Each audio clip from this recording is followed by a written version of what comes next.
It's funny, isn't it, that with all the modern comforts we have, memory foam mattresses, blackout curtains, soothing playlists, most of us still toss and turn at night. We stare at glowing screens until our eyelids ache and then complain about how hard it is to fall asleep. Yet tens of thousands of years ago, cavemen with none of our so-called luxuries were having some of the deepest, most restorative sleep in human history. At least that's what the evidence tells us. Imagine lying in the absolute darkness of a cave, the smell of earth and smoke heavy in the air, surrounded by your community. The world outside is cold, hostile, and dangerous. But inside, you are warm, safe, and lulled by the rhythm of firelight. It sounds primitive, but in reality, it was probably the healthiest sleep a human being could get. Before we dive into this, I just want to pause and welcome you to the channel. If you're enjoying this kind of long-form exploration of the lives of our ancient ancestors, make sure you hit that subscribe button. And since this is a place where we all gather to learn and drift into stories of the past, drop a comment too. Tell me where you're listening from and what time it is for you right now. I love seeing how people all around the world tune into these journeys at their own moment of rest. When you picture a caveman, you probably see the cartoon version. Messy hair, ragged furs, maybe a club in one hand and a growl on their face. But let's leave those old cliches at the door. Real prehistoric people, whether Neanderthals or early Homo sapiens, were a lot more sophisticated, and one of the secrets to their survival was the way they slept. Archaeological digs have revealed sleeping surfaces in caves that were surprisingly comfortable. Some groups were bedding out of grasses and reeds, layering them thick to create insulation from the cold ground. Others even used medicinal plants like tarry gnats, essentially a natural bug repellent woven right into their beds. Imagine lying down on a bed of fresh greenery, the oils in the plants warding off insects while also releasing a calming scent. Not exactly a mattress delivery from a luxury brand, but honestly, it might have been more effective. The ground itself provided a steady coolness while the layers of organic material softened the pressure on joints. This was no random pile of leaves. It was intentional design for a better night's sleep. And then there was the rhythm of light and dark. Our ancestors had no street lamps glowing through their windows, no phones buzzing at midnight. They lived by the sun and the fire. When the sun went down, so did their activity. Sleep researchers today know that human bodies are hardwired to sync with natural circadian rhythms. Our hormones shift when the sun dips below the horizon, preparing us for rest. Cavemen didn't fight that cycle. They leaned into it. Nights were spent in almost total darkness, broken only by the flicker of fire. That dim dancing light soothed their brains into producing melatonin, the sleep hormone we desperately try to coax out today with supplements. And the darkness wasn't just external, it was internal too. No endless mental checklist about bills, emails, and deadlines. Their concerns were primal. Food safety, warmth. When those were met, their minds had space for quiet. Imagine the kind of dreams that must have filled that silence. Uninterrupted, deep, maybe even more vivid than ours. Community also played a role. Cavemen rarely slept alone. Families and groups bundled close, sharing heat like a living, breathing blanket. This wasn't just practical for warmth. It was emotional security. There's something profoundly calming about knowing that someone is watching the fire, that predators are being kept at bay, that you are not alone in the dark. Anthropologists suggest that this communal sleeping reduced nighttime anxiety and created a sense of safety that let people drift into deeper stages of sleep. If you've ever had a pet curl up next to you or a child fall asleep against your shoulder, you've had a taste of that instinct. For prehistoric people, it was their nightly norm. And this closeness wasn't just about warmth. It reinforced bonds, a nightly reminder that survival was shared. It's ironic. In our world, so many sleep alone in sealed rooms. But the caveman, with all his supposed roughness, had a far more connected night. Of course, not every night was perfectly serene. Danger was always out there. The sounds of wolves howling in the distance, the occasional crack of branches signaling something larger moving nearby. Those were real threats. But here's the twist. That very danger may have improved their rest. How? Because it enforced a pattern known as segmented sleep. Studies of traditional hunter-gatherer groups show that humans often sleep in cycles, falling deeply asleep, waking briefly in the night to check surroundings, then slipping back into slumber. This rhythm ensured that someone in the group was always semi-alert. It wasn't insomnia, it was survival. And oddly enough, it might have been healthier than our single unbroken sleep block. Instead of panicking about being awake at 3 a.m., cavemen accepted it, using that time for quiet reflection or watchfulness. Their brains didn't fight the interruption. They adapted to it. And when sleep came again, it was deeper, more restorative. Now, before we romanticize it too much, let's admit something. Caveman sleep wasn't all about comfort. Caves could be damp, smoky, and filled with the scent of unwashed bodies. Bedding had to be replaced often, or it grew moldy and attracted pests. And if you've ever had a campfire indoors, you know that smoke stings the eyes and lungs. But here's the part that makes it fascinating. These inconveniences didn't stop them from sleeping well. In fact, they might have helped. Exposure to natural smoke, for instance, reduced insects and sterilized the air. Constant physical activity during the day meant their bodies were exhausted by nightfall. The sheer exertion of hunting, gathering, and building shelters left little room for insomnia. Sleep wasn't optional. It was demanded by their biology. When your survival depends on sharp reflexes and quick thinking, a foggy, restless night just won't cut it. Cavemen didn't need sleep trackers to tell them how well they rested. They woke with the sunrise, alert and ready because their bodies had done what nature designed them to do. And that's the starting point of our journey, understanding how cavemen with their raw, minimal lifestyles stumbled into what might be the healthiest sleep cycle humans ever had. No fancy pillows, no sound machines, no melatonin gummies, just earth, fire, and community. As we go deeper into this, we'll explore the incredible tricks, habits, and natural advantages that made their sleep so effective. And maybe even uncover some lessons we can steal back for ourselves today when we think about why cavemen might have had such restorative sleep. One of the most overlooked aspects is their relationship with temperature. Modern science tells us that humans sleep best in a cool environment, usually somewhere between 16 and 19 degrees. Our bodies naturally drop in core temperature as we drift off, signaling the onset of deep sleep. Cavemen didn't need to read any sleep studies to figure this out. Their caves maintained a steady, cool climate, insulated from the fluctuations of outside weather. Instead of thermostats, they had geology. The thick stone walls of a cave acted like nature's air conditioning, keeping the interior at a stable temperature that was perfect for winding down. Now, of course, too much cold would have been a problem, but that's where furs, animal skins, and group sleeping arrangements came in. By layering hides and clustering together, they struck a balance between cool air and shared warmth. What we fuss over with electric blankets and air conditioners, they achieved by instinct and adaptation. And let's not forget fire, the centerpiece of any prehistoric shelter. Fire didn't just provide warmth. It was an anchor for nightly routines. Flames cast a soft, flickering light that soothed the eyes and hypnotized the mind, creating an almost meditative state before bed. Anyone who has sat by a campfire knows that feeling of slipping into a trance. The way your thoughts slow down, lulled by the crackling sounds and shifting shadows. Cavemen lived with that every night.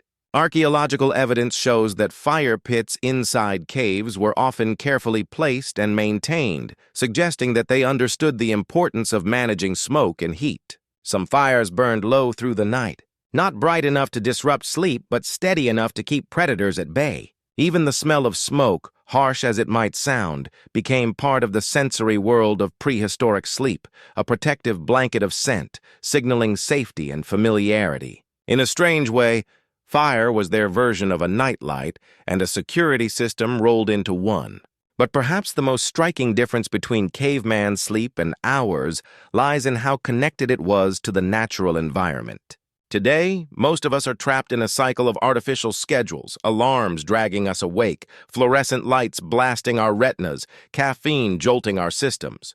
Cavemen had no such interruptions. Their sleep was governed by daylight, moonlight, and the quiet cues of the world around them.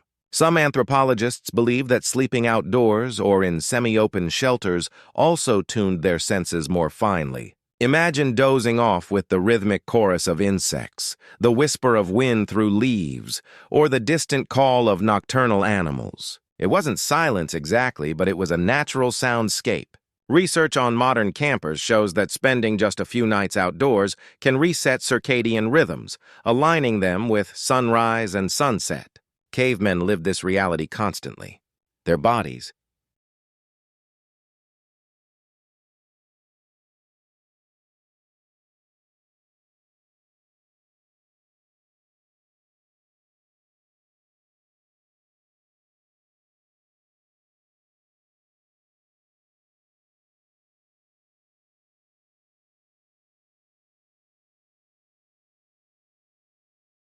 weren't fighting against glowing screens or jet lag.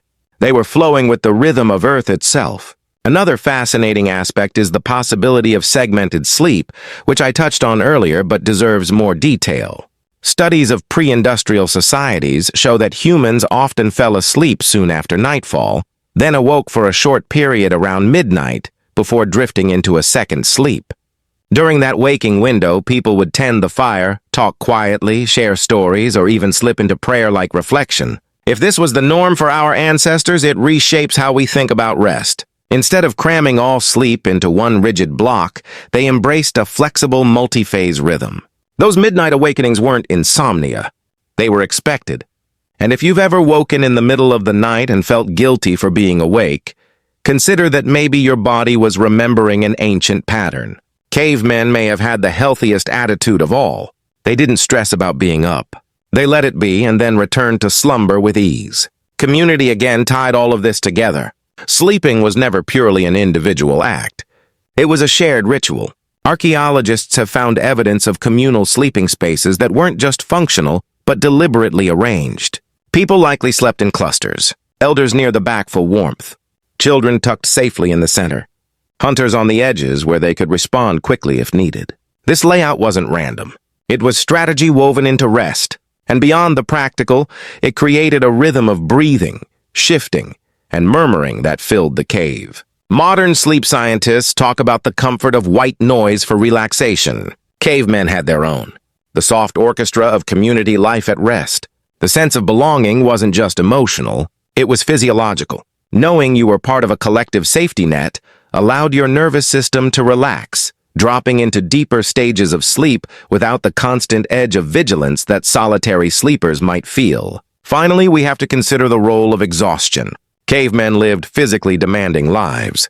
Hunting, foraging, hauling wood, crafting tools, and trekking long distances were daily realities. By the time night fell, their bodies weren't just ready for rest. They demanded it. Muscles sore, lungs spent, and minds sharpened by the day's labor. They collapsed into sleep that was both heavy and healing. Compare that with our modern world, where many of us spend our days sitting, staring at screens, and barely moving enough to build true physical fatigue. No wonder we toss at night. For cavemen, sleep wasn't elusive. It was a natural consequence of living fully engaged with their environment. They didn't count steps on an app, but they easily surpassed what we'd consider active. And so when darkness fell, sleep didn't require effort. It simply arrived deep and complete. And this paints an almost enviable picture. A life where sleep was aligned with the environment, strengthened by community, and fueled by genuine physical exertion. It wasn't perfect. There were dangers, discomforts, and plenty of interruptions. But overall, their nights may have been far healthier than our own. And it raises a question worth exploring further. What specific habits and adaptations made their rest so effective? And how can we learn from them today? One of the more surprising revelations about prehistoric sleep comes from the microscopic traces left behind in caves. Archaeologists studying the sediments of ancient shelters have found layers of ash deliberately spread across the ground, almost like a carpet. This wasn't just left over from campfires. It was intentional. Ash repels insects like ticks and lice, the tiny parasites that thrive in fur, bedding, and damp conditions. By sleeping on ash or mixing it into their bedding, cavemen created an environment that was cleaner, safer, and more comfortable.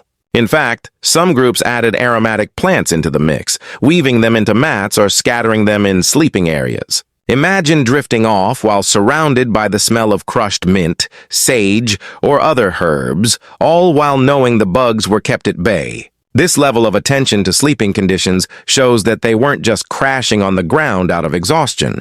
They were actively improving the quality of their rest. There's also evidence that cavemen experimented with bedding materials depending on the seasons. In warmer months, lighter layers of grasses and leaves may have been used, allowing air to circulate and keep bodies cool. In harsher winters, thicker hides and furs became the bedding of choice. This adaptability suggests a kind of prehistoric sleep science in action. They were observing, testing, and adjusting their environment, not unlike how we swap out sheets for duvets today. The difference is that their trial and error took place in conditions where survival hinged on success. If bedding grew damp or moldy, it meant illness. If furs weren't properly dried, it meant freezing nights. The fact that so many groups thrived tells us they were masters of environmental control, at least within the humble confines of their caves and shelters. We also can't ignore the role of diet in shaping their sleep. Modern studies show that what we eat and when we eat, it can drastically influence how well we rest. Prehistoric diets, though varied depending on location, were high in protein and fat with bursts of carbohydrates from fruits, roots, or grains when available. These meals weren't engineered for macros. They were simply what the land provided.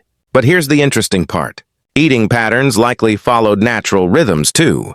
Instead of constant snacking, cavemen often had large, exhausting meals after a hunt or forage. The post-meal drowsiness we know as food coma was probably magnified for them, helping ease the transition into rest at night. Their digestive systems weren't bombarded by processed sugars or artificial stimulants. And without caffeine jolting their bodies awake in the late afternoon, their nights flowed naturally into restfulness. Another dimension to consider is sound, or rather the absence of unnatural sound. Our modern sleep struggles are often tied to the constant hum of traffic, the buzz of electronics, or the sudden jolt of a notification ping. Cavemen didn't have that. Their nights were filled with organic sounds, the occasional snap of firewood, the hush of wind, the distant calls of animals. These were consistent, predictable, part of the background of life. Researchers have found that humans are highly sensitive to unnatural noises, which can keep the brain on edge even while asleep. By contrast, natural soundscapes can lull us into deeper stages of rest. Cavemen didn't need white noise machines. They had forests, rivers, and skies providing a nightly soundtrack, and their bodies tuned into it over generations. What we try to recreate artificially, they lived effortlessly. We should also talk about posture. Did cavemen sleep like us, stretched flat on their backs? Evidence suggests not always. Many likely curled up on their sides or stomachs, depending on bedding and space. Some anthropologists argue that fetal positions were common, conserving body heat and protecting vulnerable organs. Others suggest that semi-reclined postures propped by bedding or leaning against cave walls were used in shared spaces. This variety would have given their joints relief, preventing stiffness from sleeping in the same position every night. And since their days were filled with constant movement, sleep wasn't about undoing hours of sitting. It was about recovery from exertion. Their postures adapted to that need, and in doing so may have prevented many of the back and neck issues modern people associate with poor sleep. Lastly, dreams themselves may have held more weight in caveman societies with the absence of artificial distractions. Dreams stood out as vivid, memorable experiences. Some researchers argue that dreams may have been seen as messages, guides, or even warnings. In this sense, sleep wasn't just physical recovery. It was a cultural and spiritual event. A dream of a successful hunt might inspire confidence. A nightmare of predators could serve as a reminder to remain cautious. Sleep bound the physical and the psychological together, weaving nightly rest into the fabric of survival and meaning. Cavemen may not have understood REM cycles, but they lived within them, giving them a respect that many of us have lost. One of the things we rarely think about when it comes to prehistoric sleep is how the very architecture of caves shaped the way nights unfolded. Caves weren't just random holes in the ground. They were carefully chosen, often with features that made them ideal for rest. Many sites show signs that groups preferred deep recesses where light barely reached, creating total darkness even during the day. This wasn't only about protection from weather and predators. It was about creating an environment where the human brain could fully embrace night. Without even realizing it, cavemen were engineering their bedrooms for optimal sleep hygiene. Some caves also had natural airflow that carried smoke away while keeping air fresh. Others had acoustics that dampened external sounds, almost like nature's soundproofing. These subtle choices show us that our ancestors weren't just passive recipients of their environment. They were active curators of it, crafting spaces that maximize the possibility of uninterrupted rest. The communal aspect of sleep extended beyond warmth and safety. It influenced the very social fabric of early human life. When dozens of bodies settled down together, it wasn't just for practicality. It was an experience that reaffirmed identity and belonging. Imagine lying down at the end of a long day, shoulder to shoulder with family, friends, and tribe members. The low murmur of quiet,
Conversations might ripple across the cave.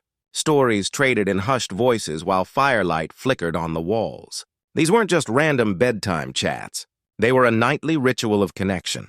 Anthropologists believe that the sharing of myths, instructions, and memories often happened during these intimate moments before sleep, when people were winding down and receptive. In this way, the act of preparing for sleep was inseparable from the act of passing down knowledge. What we'd call a bedtime story was for them a tool of survival. Lighting conditions also played an enormous role in shaping their sleep cycles. In the absence of electricity, humans were completely beholden to fire and the celestial bodies above. Moonlight, for instance, may have affected sleep schedules significantly. On nights when the moon was full, caves and shelters would glow faintly with reflected light, creating longer waking hours or lighter sleep. On darker nights, slumber would have been deeper, more profound. This ebb and flow tied their sleep not just to the sun, but also to the moon, creating a layered relationship with the sky. Some researchers suggest that rituals or hunts were timed around lunar cycles, which in turn dictated when sleep happened and how long it lasted. It's humbling to realize how far removed we are from that rhythm today, with blackout curtains and digital clocks insulating us from the natural order of time. Another factor shaping prehistoric sleep was the psychology of exhaustion after stress. Hunting was not just physically demanding. It was mentally consuming. The adrenaline of tracking prey, the risk of failure, the possibility of injury. These all pushed early humans to the edge. And when the danger passed, the crash was inevitable. The release of that tension almost certainly influenced sleep quality. The body's natural response to stress involves producing cortisol. But once safety was regained, that hormone dropped, leaving behind a kind of deep, grateful fatigue. The hunter who returned to the cave after a successful kill didn't simply go to bed. He collapsed into a rest that was both physical and emotional, the body rewarding itself with deep restorative sleep. In modern terms, it was their version of a sleep reset. Cleansing the system after survival had been secured for another day. We should also consider how the absence of artificial schedules gave prehistoric people freedom to nap strategically. While nighttime was the primary period of rest, archaeological and ethnographic evidence suggests that daytime napping was normal. After a morning hunt or forage, people might lie down in shaded areas or the coolness of caves for short bursts of sleep. These weren't lazy indulgences. They were natural responses to energy expenditure and climate. In hot environments, resting during the peak of the day conserved hydration and strength. In colder environments, quick naps allowed people to recharge between tasks. This flexible polyphasic sleep pattern might have kept them more balanced than the rigid 8-hour block we idolize today. Ironically, while we force ourselves into schedules that don't always match our biology, cavemen leaned into what their bodies demanded and, as a result, may have enjoyed more balanced rest. Finally, the relationship between sleep and survival instincts can't be overstated. Every night was a calculated risk. Letting your guard down meant vulnerability. This is why researchers believe that first sleep was often lighter, with ears attuned to external sounds, while second sleep dug deeper into the stages of restoration. In a way, cavemen trained themselves to balance vigilance with recovery, a delicate dance that kept them alive. And over thousands of years, this pattern may have refined the human nervous system itself, shaping how we sleep today. Even modern people retain remnants of it. The ability to wake at the slightest sound when sleeping in an unfamiliar place, or the tendency to fall back into a heavier sleep after a brief awakening. These are echoes of prehistoric nights encoded into our biology, reminding us that the perfect sleep didn't come from ignoring danger, but from coexisting with it intelligently. The role of seasons in shaping prehistoric sleep cannot be overlooked. In modern times, we complain about daylight saving time, disrupting our cycles. But for cavemen, seasonal shifts meant profound changes in lifestyle and rest. During summer months, when days were long and nights short, their sleep was likely reduced. Extended daylight hours meant more foraging opportunities, more hunting time, and more social interaction around fires under twilight skies. By contrast, winter brought long nights that demanded extended rest. Some researchers propose that prehistoric people may have slept significantly more during colder months, almost like a mild form of hibernation. not in the literal sense, but in a way that conserved energy when resources were scarce. Imagine entire groups curled together for 12 or more hours in darkness, rising only for the essential tasks before retreating back into communal warmth. Their lives were written by the sun and the seasons, and sleep was one of the most visible lines in that script. Food availability also tied directly into this rhythm. In times of abundance, with meat, fruit, and plant resources plenty, energy levels were higher and nights may have been shorter. In times of scarcity, hunger itself induced longer, deeper rest. Modern science tells us that fasting can increase melatonin production, creating a kind of enforced drowsiness.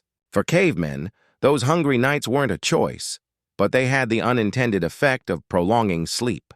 This adaptive relationship between food and rest meant that energy was conserved in lean times and expended in plentiful ones. Unlike us, with our obsession over 3 meals a day and snacks in between, they lived in cycles of feast and famine, and their sleep reflected that rhythm. In a strange way, the unpredictability of food might have strengthened their resilience, giving them flexibility that we lack. It's also worth examining how child-rearing affected sleep in prehistoric times. Mothers and infants likely slept in extremely close contact both for safety and warmth.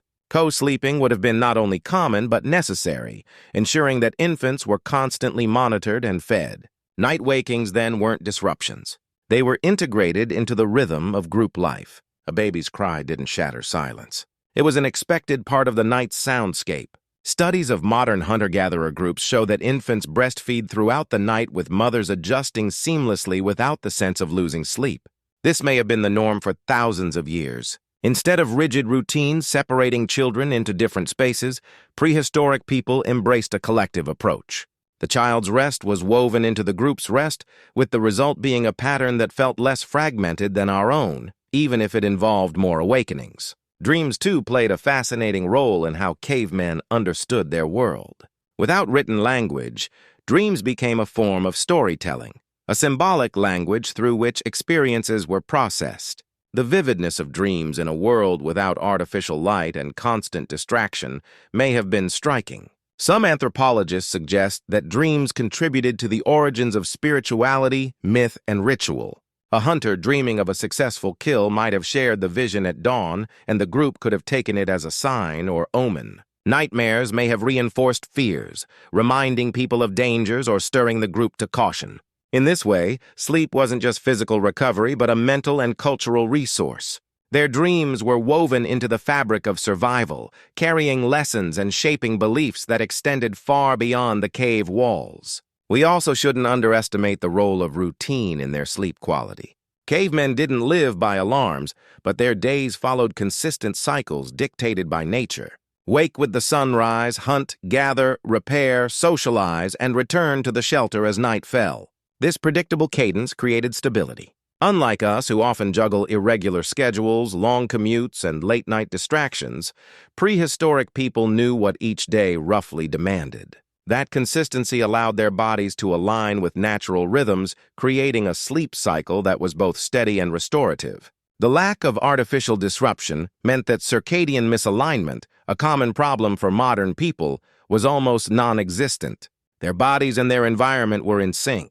Something we try desperately to simulate today with blackout curtains, melatonin, and sleep apps. Taken together, all these factors, seasonal cycles, food availability, child rearing, dreams, and routine, paint a picture of sleep as an integrated, holistic part of prehistoric life. It wasn't a chore, a luxury, or a struggle. It was simply a continuation of the day embedded in survival and meaning. They weren't striving for 8 hours on the dot. They were surrendering to a natural ebb and flow shaped by environment, necessity, and community. And the result was likely sleep that was deeper, more restorative, and more impactful than what most of us experience today. Another overlooked aspect of prehistoric sleep is the relationship between rest and storytelling. Think about how many of us today rely on bedtime rituals, reading, listening to music, or even watching something calming before drifting off. Cavemen had their own version of this, and it was arguably far more powerful. Before firelight dimmed and the group settled, stories were shared aloud. These weren't just entertainment. They were lessons, myths, and memories woven into the collective consciousness. The flicker of fire across cave walls could easily transform shadows into characters, animals, or spirits, making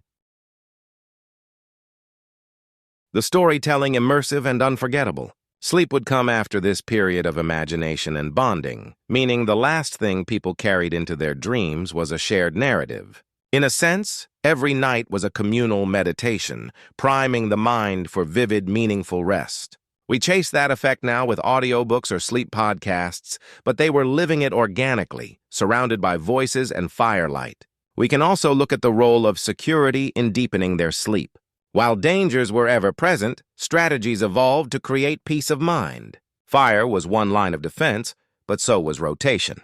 Groups often organized watch shifts during the night, with certain members staying alert while others slept. This distributed responsibility meant that not everyone had to worry at once. Knowing someone else was awake and keeping guard allowed the rest of the group to sink into more restorative stages of sleep. It's a system echoed in many nomadic and tribal groups studied in more recent history. Far from being chaotic, it was highly structured, a shared duty that kept everyone alive. And that sense of being protected, of being part of a larger system, almost certainly improved sleep quality. Contrast that with the modern individual who locks a door and sleeps alone, their nervous system still on quiet alert. Prehistoric people, despite the dangers, may have felt safer through connection. Another key factor was light exposure during the day.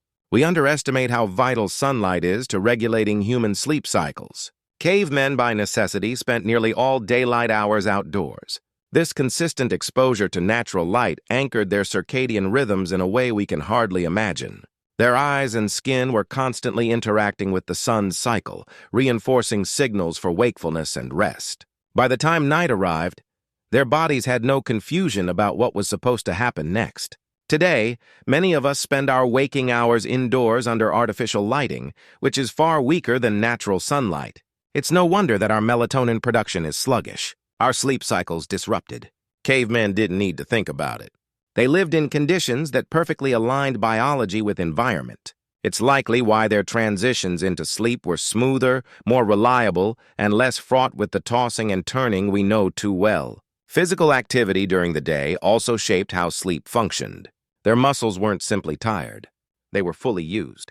Gathering food, hauling resources, climbing, building shelters, even just walking long distances, all these ensured that by nightfall, energy stores were depleted. Exercise today is something we have to schedule into our lives. But for them, it was life. Their deep sleep was undoubtedly strengthened by this constant activity. Sleep scientists now tell us that physical exertion improves slow-wave sleep, the most restorative phase. Cavemen were unknowingly maximizing this every day. By contrast, our sedentary lives leave us restless at night, our bodies unprepared for genuine rest. For prehistoric people, sleep was the natural counterbalance to their waking exertions, a recovery mechanism that ensured they could repeat the cycle the next day without collapse. We should also explore how sleeping in groups may have influenced breathing and sleep patterns. In modern times, sleep apnea is a common issue, often going unnoticed until it affects health. But in a prehistoric context, group sleeping may have helped regulate patterns. The rhythm of many people breathing together, shifting or stirring, might have acted as subtle cues for synchrony. The collective sound of inhalations and exhalations could have guided individual sleepers into steady rhythms, much like how infants adjust their breathing when close to a parent. Some anthropologists even speculate that group sleep created a kind of natural BOF feedback loop where the body unconsciously aligned itself with the community. While it's difficult to prove, the idea adds another layer to how communal life supported not just survival, but the depth and stability of nightly rest. Finally, we come to the question of whether cavemen valued sleep consciously or if it was just an unnoticed fact of life. Evidence suggests they did. The preparation of bedding, the placement of fire, the choice of caves, all point to an intentional effort to shape the quality of their nights. Sleep wasn't an afterthought.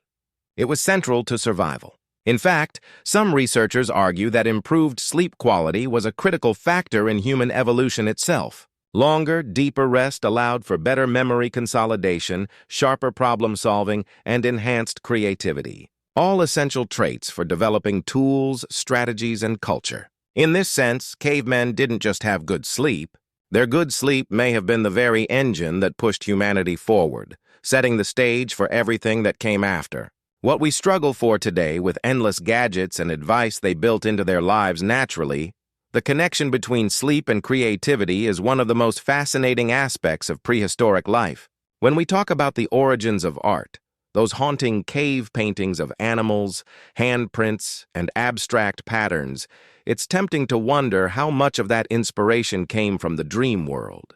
Dreams are, after all, a byproduct of sleep, and studies today suggest that REM sleep plays a role in problem-solving and creativity. Cavemen who slept deeply, immersed in unbroken cycles, would have experienced rich dreamscapes. Perhaps those visions were the seeds of artistic expression, the source of images that were then transferred onto cave walls. When you see the flowing outlines of bison or the strange symbolic shapes in places like Los or Chauvet, it's easy to imagine that they are echoes of visions born in darkness. In this way, the quality of their sleep may have directly contributed to the birth of culture. Rituals surrounding sleep may have also taken on symbolic significance. Many cultures that descended from early humans have traditions linking sleep with journeys into other realms. Shamans, for instance, often relied on dream states for guidance. While we can't know for sure if Paleolithic people viewed dreams in the same way, the consistency of this belief across the world suggests deep roots. If cavemen did see dreams as messages or encounters with spirits, then sleep itself wasn't just practical, it was sacred. Preparing a sleeping area might have carried layers of meaning. Protection not only from insects and cold, but also from unseen forces. In this sense, rest was as much a spiritual necessity as a physical one. That perspective changes how we look at their lives. Sleep wasn't downtime. It was a nightly passage into a space where imagination, guidance, and survival intertwined.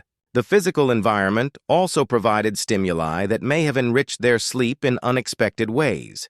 Imagine the cave ceiling above a sleeping group, dark and irregular, lit only by the glow of fire. The shadows would shift and ripple, creating moving patterns that must have lulled the mind into strange states of awareness. Falling asleep under such conditions may have primed the brain for vivid dreams and enhanced imagination. In the open air, the view of stars and the vast night sky would have had a similar effect.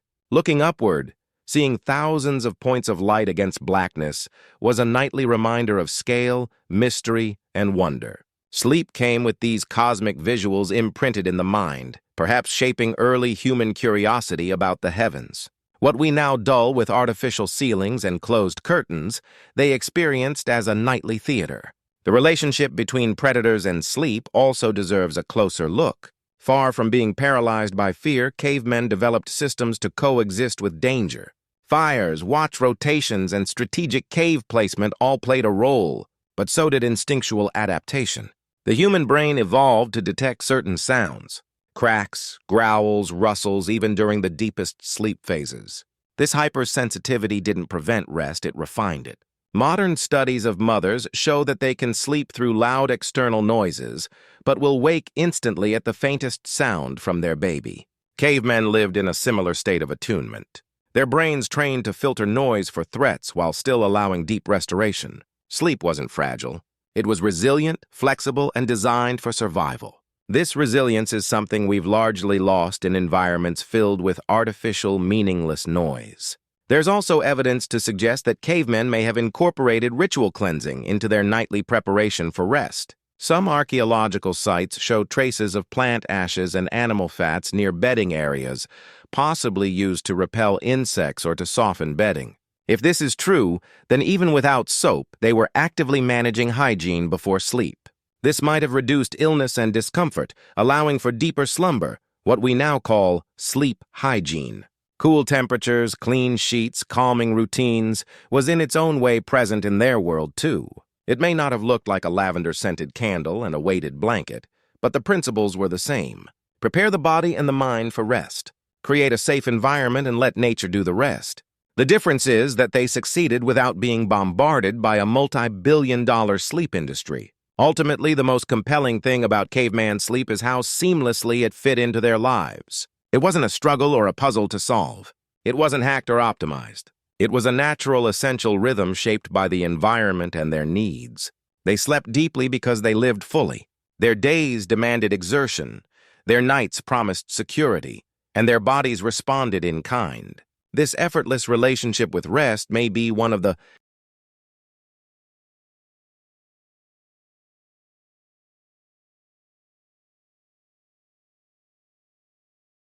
biggest differences between us and them. For us, sleep often feels like something stolen, squeezed between obligations. For them, it was as fundamental as breathing, as unquestioned as eating. And that perhaps is why they may have truly experienced the best sleep in history. The deeper we explore this subject, the more obvious it becomes. That prehistoric sleep was not just a matter of biology, but a social event. Think of it. Dozens of bodies huddled together. The warmth of furs spread over the group. The steady glow of embers casting faint light on the walls. Sleep was as much about belonging as it was about restoration. In those conditions, trust was everything. To close your eyes and let go meant relying on others to guard, to tend the fire, to keep danger at bay. That act of collective vulnerability likely strengthened bonds. Night after night, the simple fact of sleeping together built cohesion. Compare that with the modern individual who sleeps in total isolation, separated by walls and locks, often without hearing another human breathe nearby. Cavemen didn't just share sleep. They shared the psychological reassurance that came with it. And that reassurance may have been a major reason their rest was so deep. Another interesting element is how flexible their sleep probably was. Unlike the rigid schedules we often follow today, cavemen could adapt rest patterns to circumstances. If a hunt went late into the evening, sleep might begin later. If storms or predators forced movement, rest could be broken up into shorter stretches. Polyphasic sleep. Resting multiple times in shorter chunks was likely a regular practice. This adaptability didn't weaken their sleep. In fact, it may have made them more resilient. Modern experiments with polyphasic sleep show that the body can adjust to unusual cycles while still achieving adequate deep rest, provided the routine remains consistent for long enough. Cavemen didn't need charts or experiments. Their lives simply demanded it. Their ability to sleep when and where they could without stressing over the number of hours gave them a flexibility that helped them survive harsh and unpredictable environments. We should also touch on how environmental sounds beyond the cave walls shaped the atmosphere of sleep. Night was alive with noise. Owls hunting, wolves calling, insects buzzing, water flowing. Instead of silence, cavemen experienced a rich natural symphony. And here's the thing. Human brains evolved to interpret these sounds not as distractions, but as part of the environment. Consistency made them comforting. The howl of wolves at a distance, repeated night after night, was not panic-inducing, but familiar. It was sudden, unusual noises that triggered alarm. This ability to filter sound is still in us today, though dulled by the artificial noise we drown in. Cavemen didn't buy white noise machines or apps to soothe themselves to sleep. The world itself provided the soundtrack, and their bodies had evolved to find safety and rest within it. The materials they used for bedding also reveal their ingenuity. Some archaeological evidence shows layers of sedges, reeds, and grasses carefully arranged, sometimes with insect-repelling leaves mixed in. This wasn't random.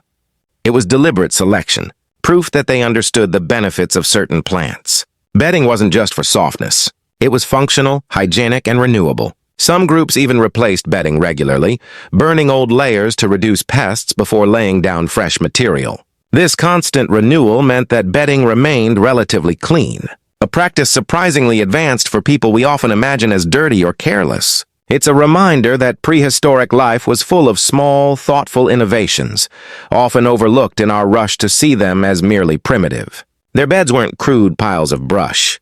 They were engineered systems for comfort and health. We can also look at how posture and environment influence skeletal health. Skeletal remains from prehistoric populations show remarkably little evidence of chronic back pain compared to modern societies. One explanation is that their sleeping surfaces, firm plant-based mats layered with hides, promoted healthier spinal alignment than our sagging mattresses. Combined with daily physical activity, this meant their bodies were conditioned to rest in positions that supported rather than strained their skeletons. Where modern people develop misalignments from sitting and poor posture, cavemen maintain balance through constant motion and firm resting places. It's ironic.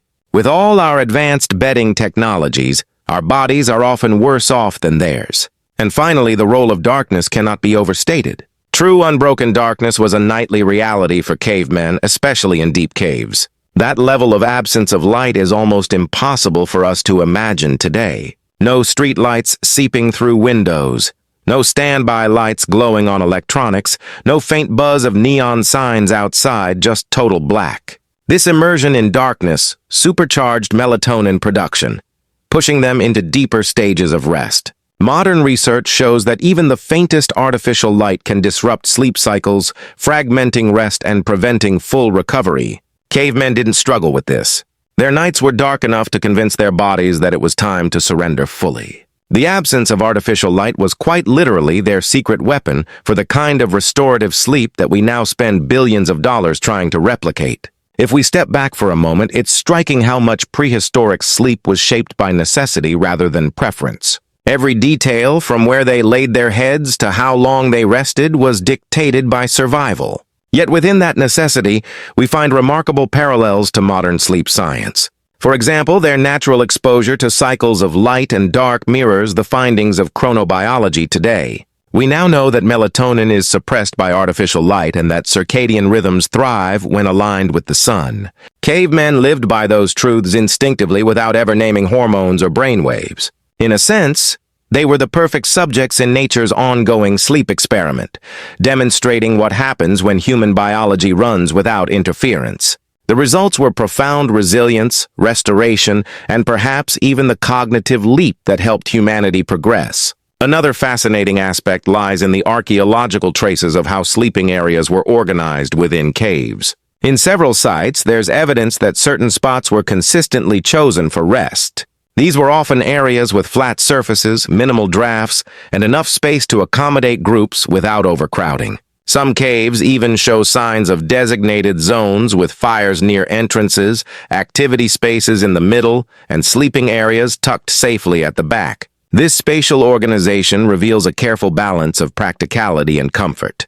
Resting at the rear minimized disturbance from comings and goings, while still allowing warmth to reach the sleepers. It was in essence a prehistoric form of bedroom design. The idea that cavemen simply collapsed wherever they could is a myth. They planned their spaces deliberately, showing a nuanced understanding of how environment influenced rest. Hygiene, too, was a central concern in these spaces. Sediment layers and caves show recurring cycles of bedding laid down, burned, and replaced. This rotation reduced pests and likely minimized disease. When we think of the phrase clean sheets, it's almost amusing to realize that cavemen were practicing their own version of it tens of thousands of years ago. They may not have had soap or detergent, but they recognized that freshness mattered. The smell of new grass or fresh hides would have been part of the sleeping experience, a sensory comfort as much as a practical measure. It's a reminder that sleep wasn't just physical. It engaged all the senses from smell and touch to sound and sight. Even in the limited light of fire, their physical exhaustion also deserves another layer of attention. While it's true that daily exertion primed them for sleep, it also shaped the very architecture of their rest. Studies of modern athletes show that intense physical activity increases slow-wave sleep, the deepest and most restorative stage. Cavemen lived this reality daily. Their hunts, treks, and laborious tasks meant that their bodies demanded recovery, and that recovery came through profound sleep night after night. In this way, their lifestyle created a feedback loop. Activity fostered deep rest, which in turn prepared them for the next day's demands. Our modern cycles often reverse this. Sedentary days lead to restless nights, which then create sluggish mornings. Cavemen had no such imbalance. Their sleep and activity were two halves of a perfectly matched whole. The impact of climate on sleep patterns also deserves attention. In colder regions, fire and furs were indispensable. But in warmer climates, rest took on a different character. Archaeological evidence from open-air shelters and rock overhangs suggests that in some areas people slept under the stars for much of the year. These open nights would have immersed them in natural air circulation and celestial rhythms. The feeling of lying beneath a sky brimming with stars with no barrier between body and cosmos must have been profound. It wasn't just sleep. It was an encounter with the universe. This connection to the wider world may have shaped their sense of scale and spirituality. In the same way that caves created enclosed intimacy, the open sky created vastness. Their sleep was flexible enough to hold both experiences depending on environment and season. And perhaps most intriguingly, we should consider how sleep quality directly influenced survival and innovation. Groups that slept more soundly were more alert in the day, more capable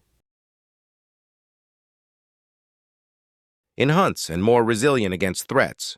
They passed down better survival strategies, raising children who grew within a culture of security and rest over generations. This would have had evolutionary consequences. Deeper sleep meant better memory consolidation, sharper problem-solving, and more creative insights, all of which fueled the development of tools, cooperation, and culture. In a very real sense, the great leap of humanity may have been built on the simple foundation of good sleep. While we often celebrate weapons, fire, or language as the turning points of prehistory, perhaps we should add another to the list. The nightly gift of restorative rest, the quiet but essential engine behind all progress, the interplay between sleep and fire deserves a deeper look. Because fire was more than just light and warmth. It was a central figure in the drama of prehistoric nights. Anthropologists believe that the control of fire not only extended waking hours, but also reshaped the psychology of rest. Before fire, early humans likely went to sleep shortly after sundown, their activities bound by darkness. With fire, however, evenings transformed. The flicker of flames created a liminal space where alertness and drowsiness blurred together. Groups could gather, talk, and share food long after sunset, winding down slowly instead of collapsing suddenly into sleep. This transition period, what we might call pre-leap time, mirrors what sleep specialists today recommend as a wind-down routine. Firelight offered both comfort and gradual preparation, easing the body into rest. The rhythms of crackling wood and shifting embers were a natural lullaby, one that no glowing phone screen can hope to match. The chemistry of fire may also have shaped sleep in ways we rarely consider. Studies show that certain levels of smoke exposure can act as insect repellents, keeping mosquitoes and other pests at bay. That meant fewer disruptions during the night, fewer bites, and less risk of disease. And while smoke inhalation could cause irritation, especially in poorly ventilated caves, prehistoric groups seem to have developed strategies to manage it. Evidence of fire pits placed near cave entrances suggests they knew how to use air currents to carry smoke outward while keeping heat in. It's a level of environmental engineering that speaks to their resourcefulness. By mastering fire, they weren't just surviving the cold. They were optimizing the very conditions of their sleep. Socially, the fire acted as a magnet that pulled people together, making the transition into sleep a communal ritual. Sitting in a circle, faces illuminated by shifting light, stories and knowledge were exchanged before the group gradually stretched out on bedding. The psychological effect of this cannot be overstated. Fire created a sense of security, of boundaries between the known and the unknown. Beyond the circle of light was darkness, danger, and uncertainty. Within it was warmth, familiarity, and kinship. Sleeping with that contrast fresh in the mind likely deepened the feeling of safety, allowing the nervous system to release tension. In our modern terms, fire was both a sedative and a social anchor. No wonder its mastery marked such a turning point in human evolution. Another point worth considering is how fire extended opportunities for segmented sleep. Because fire required tending, someone was often awake to stoke the flames, whether deliberately assigned or simply roused by habit. This created natural cycles of wakefulness within the group, ensuring that danger was monitored while others rested. Far from being disruptive, this system strengthened the group as a whole. It meant there was always a guardian at hand, even in the darkest hours. For the individuals who woke briefly to adjust the fire, those moments may have been opportunities for reflection, conversation, or quiet observation of the night. Then, as the body relaxed again, they drifted back into deeper slumber. What we might label as broken sleep today was for them a harmonious rhythm that balanced safety with restoration. The symbolism of fire in relation to dreams also deserves mention. Fire wasn't only physical, it was spiritual. Many cultures long after the Paleolithic era saw flames as a bridge between worlds, a link between the human and the divine. It's not hard to imagine that cavemen felt something similar. The hypnotic effect of staring into flames is universal. It draws the mind into altered states, much like the descent into sleep itself. Dreams that followed nights by the fire may have carried heightened significance. their imagery infused with the glow and movement of flames. Perhaps the first myths, the first spiritual experiences, were born from this nightly dance of fire and dream. If so, then sleep was not only restorative but also a creative and spiritual incubator, and fire was its silent partner. And then there is the matter of memory. Modern science shows that sleep is critical for consolidating knowledge, turning experiences into long-term memory. For cavemen, this function was vital. The ability to remember migration routes, hunting strategies, plant uses, and social dynamics could mean the difference between survival and death. Firelight gatherings before sleep often involved sharing stories and experiences, essentially rehearsing knowledge as a group. Sleep would then lock those lessons into the brain. In this way, the cycle of fire, story, and sleep became a powerful tool for cultural transmission. It was education woven seamlessly into nightly life. Each new day was built on the memory secured the night before, layer upon layer, until traditions and skills formed the backbone of human society. When we picture cavemen drifting into slumber, it's tempting to see them as passive participants in the night, simply collapsing from exhaustion. But the evidence suggests otherwise. They actively shaped their environments and behaviors to improve the quality of their rest. One of the more fascinating details comes from the discovery of plant remains in ancient sites. These weren't random weeds. Some of them had medicinal property. Certain aromatic plants like wild camphoranths release oils that repel insects and soothe the body. It's possible that prehistoric groups deliberately chose these plants to line their sleeping spaces, essentially creating the earliest form of natural sleep aids. Imagine lying on a mat that smelled faintly of mint or sage. The air filled with calming aromas while pests were kept at bay. It shows a kind of practical wisdom that feels almost modern in its sophistication.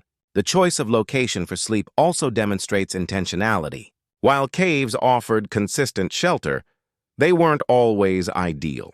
Dampness, poor air circulation, and overcrowding could become issues. Evidence from rock shelters and open-air sites indicates that prehistoric people sometimes preferred sleeping outside, especially in temperate climates. Under the stars wrapped in hides, they may have found both comfort and connection. Sleeping outdoors with the sky overhead would have immersed them in the rhythms of the natural world, the slow arc of the moon, the steady presence of constellations, the soft hum of nocturnal life.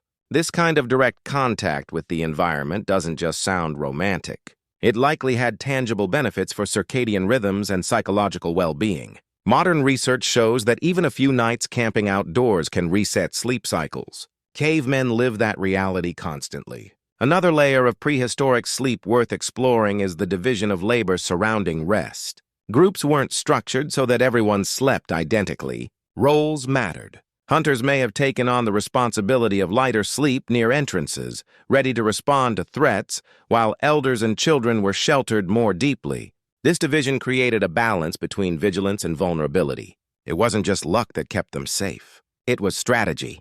The group as a whole benefited from this arrangement, and it reinforced social cohesion. Everyone had a role, even in sleep. Far from being a passive act, resting was part of the machinery of survival. In a way, every night was a communal performance choreographed by necessity where each participant contributed to the whole. Let's not forget the psychological impact of predictability. While dangers existed, the routines of sleeping together, maintaining fire, and organizing bedding created a sense of order. That order was crucial in a world where chaos was always waiting just beyond a cave mouth. Humans crave stability, and for cavemen, sleep provided a nightly anchor. The act of preparing for rest, gathering furs, tending the fire, arranging bedding, signaled the body and mind that safety had been secured, at least for a while. This ritualization of bedtime likely reduced stress, lowering cortisol levels and promoting deeper rest. We might think of prehistoric life as wild and unpredictable, but within the cave, the opposite was often true. It was structured, rhythmic, and deeply reassuring. The transmission of knowledge and culture also threaded through sleep in unexpected ways. As groups lay together, quiet conversations likely flowed until drowsiness took over. Children heard the voices of adults sharing wisdom, jokes, or warnings, absorbing information almost passively. In this way, sleep wasn't a hard boundary, but a soft threshold. People moved from wakefulness into drowsiness while still engaged in the exchange of culture. Dreams then carried those impressions further, weaving them into symbolic narratives. When they awoke, they not only remembered what had been said, but also integrated it into their worldview. Sleep was thus both a pause in daily activity and a continuation of cultural learning, binding generations together through the rhythms of night. Finally, it's worth appreciating the sheer resilience of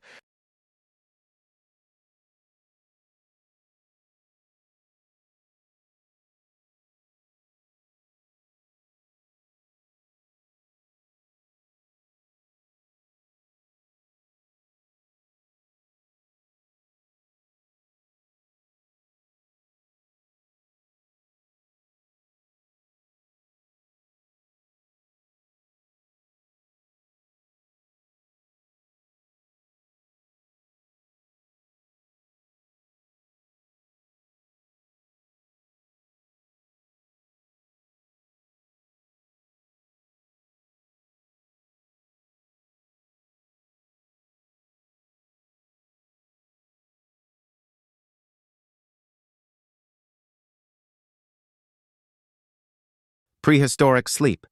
Nights weren't always comfortable, bedding wasn't always fresh, and dangers were never entirely absent. Yet cavemen adapted. Their nervous systems, conditioned by environment and routine, found ways to rest deeply despite adversity. Where modern people struggle with insomnia, triggered by stress or noise, cavemen had a different relationship with disruption. They accepted it as part of life. A sudden noise might stir them, but once safety was confirmed, they could drift back to sleep without dwelling on it. This adaptability was perhaps their greatest advantage. It turned vulnerability into strength, allowing them to achieve the kind of restorative rest that modern humans often envy. In short, their sleep was not fragile but robust, built to endure the challenges of their world. One of the striking things about prehistoric life is how deeply sleep was tied to the cycles of nature, not just in terms of sunlight and darkness, but also weather patterns. Consider the way storms might have shaped rest. In a cave, the echo of thunder and the roar of rain on stone walls must have been overwhelming. Yet it also offered a kind of security, unlike being exposed in the open. Caves insulated sleepers from the worst of the elements. The sound of rain, muffled and rhythmic, could have acted like nature's lullaby. It's not hard to imagine entire groups drifting into slumber with the storm booming outside, comforted by the knowledge that they were protected. What we now replicate with recordings of rain sounds on apps, they experienced directly in all its visceral reality. Weather wasn't just a background factor. It was part of the sensory environment that made their nights memorable. Temperature fluctuations also played a role in how cavemen structured their rest. In colder climates, it's likely that people clustered even more closely together, creating what anthropologists call social thermorelation. The shared body heat of a group reduced the need for excessive fuel or bedding. In warmer climates, spacing out may have been more common with hides or grass mats, providing comfort without overheating. These adaptations reveal a flexibility that modern humans often lack. We're quick to complain if our bedroom isn't precisely climate-controlled, but cavemen responded to whatever conditions the night provided. Their sleep was shaped by resilience, not preference, and yet it often worked in their favor. By aligning with environmental cues, they kept their bodies in tune with natural cycles of cooling and warming, ensuring that rest was never far away. We can also explore how mobility influenced their sleep habits. Many prehistoric groups were nomadic, following herds or seasonal resources.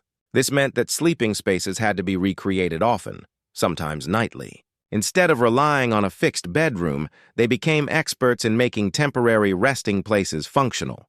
Portable hides, bundled grasses, and simple fire pits could transform any location into a space for restorative sleep.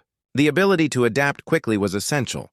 If danger threatened or food sources dwindled, the group could move, and with it, their sleeping arrangements. This portability didn't diminish the quality of rest. It strengthened it. They learned to associate sleep not with a specific location, but with the presence of their group, their fire, and their routines. Sleep was wherever they made it, and that flexibility was part of its strength. Another fascinating dimension is the way dreams may have served as a survival mechanism. Some anthropologists suggest that dreams functioned as rehearsals for real-life dangers, allowing the brain to practice responses to threats in a safe environment. A caveman dreaming of fleeing predators or hunting game wasn't just experiencing random imagery. It may have been the mind's way of preparing for the challenges of the day. This theory, known as the threat simulation hypothesis, adds new depth to prehistoric sleep.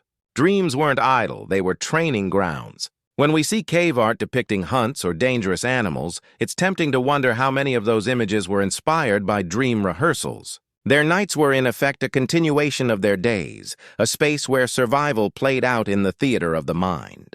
Community rituals tied to sleep may also have played a larger role than we assume. The act of arranging bedding, tending fire, and preparing for nightfall could itself have been ceremonial. Children may have been taught specific ways to lay hides or scatter herbs, learning not just practicality but tradition. Over time, these routines became cultural anchors, connecting one generation to the next. Even in the absence of written language, habits carried meaning. Sleep wasn't just falling unconscious. It was entering a space that had been carefully curated, socially reinforced, and even sanctified by repetition. In a way, these nightly rituals created identity to be part of the group meant to share in its rhythms, to rest together and to rise together with the dawn. Finally, we should reflect on how sleep intertwined with mortality. For cavemen, life expectancy was shorter, and every day carried risks. Sleep then was a profound act of trust, not just in one's companions, but in the very structure of the world. To close one's eyes in the presence of danger required faith that tomorrow would come.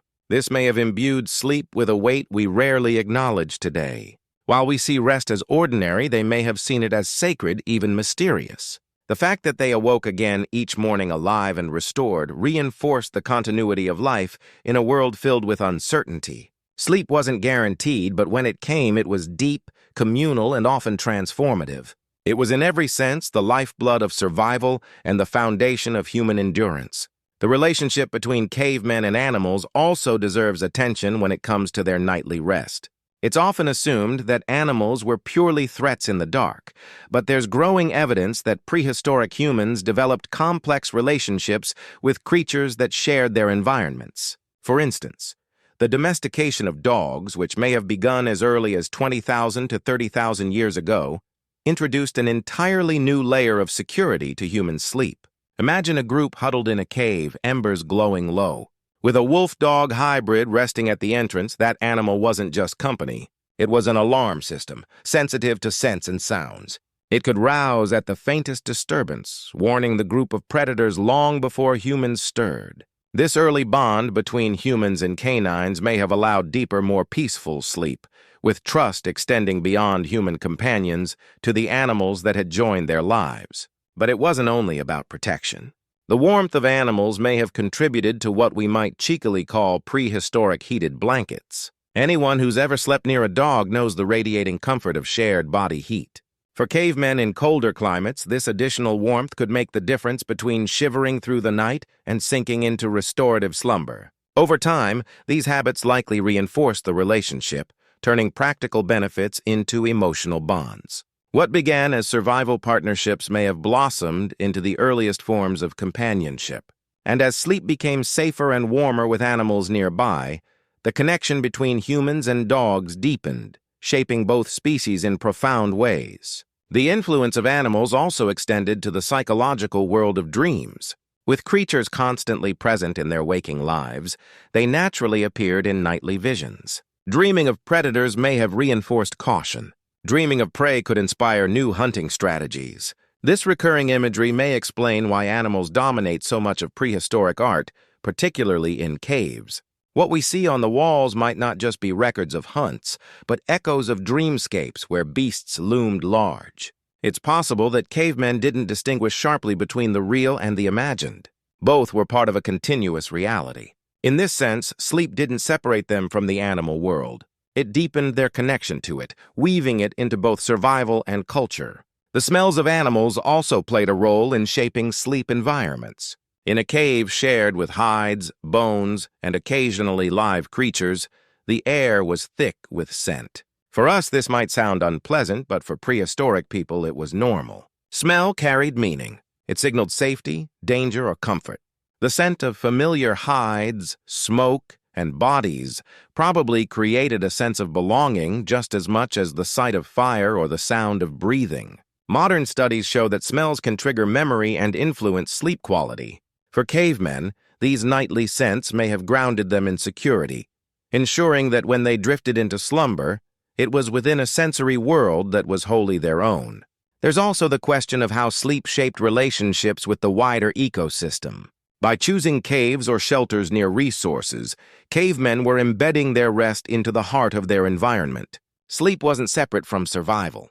It was part of the same system that included hunting, gathering, and migration. The rhythms of animals influenced their patterns, too. The howls of wolves, the rustle of prey animals, the seasonal movements of herds, all these formed a backdrop to rest. Over time, humans may have unconsciously synchronized with these patterns, adjusting sleep to align with the behaviors of the animals around them. In doing so, they weren't just coexisting with nature. They were participating in its rhythms, with sleep as one of the most profound points of connection. Finally, it's worth noting that this entanglement with animals may have fueled a sense of awe that seeped into their worldview. Sleep, dreams, and animals.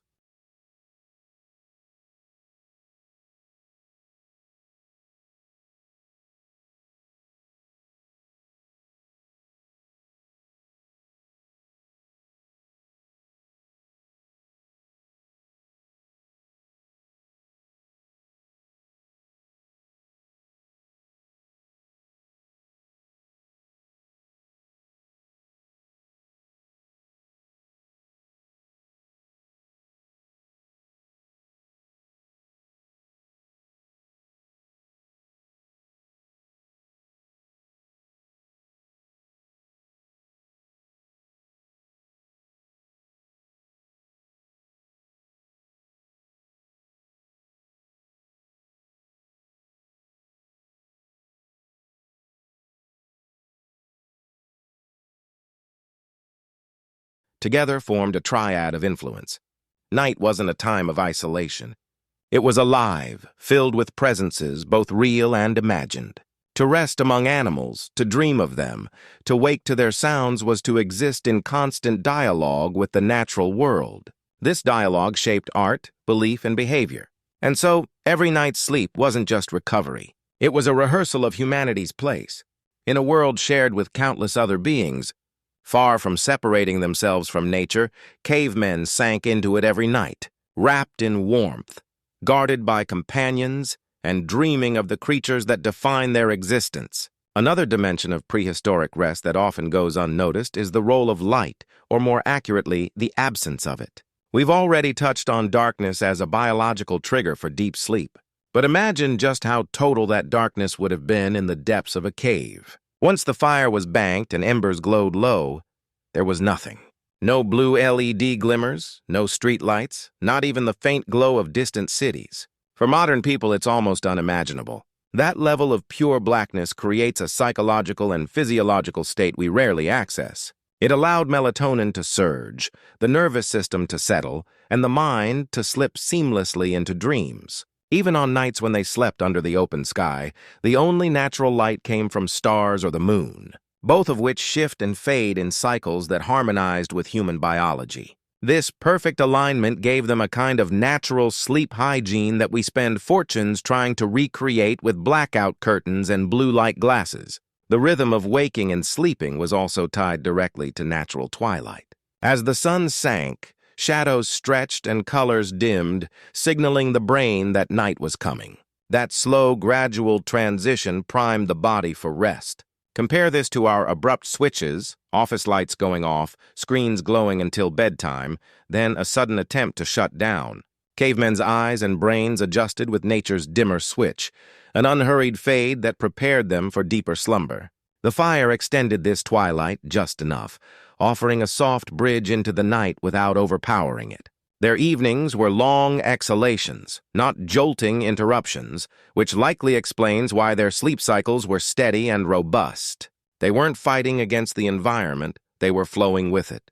We should also consider how nighttime itself may have been divided into phases of activity and rest. In some ethnographic studies of modern hunter-gatherer groups, people don't sleep as one solid block, but as cycles that include periods of wakefulness. During these intervals, small tasks are done.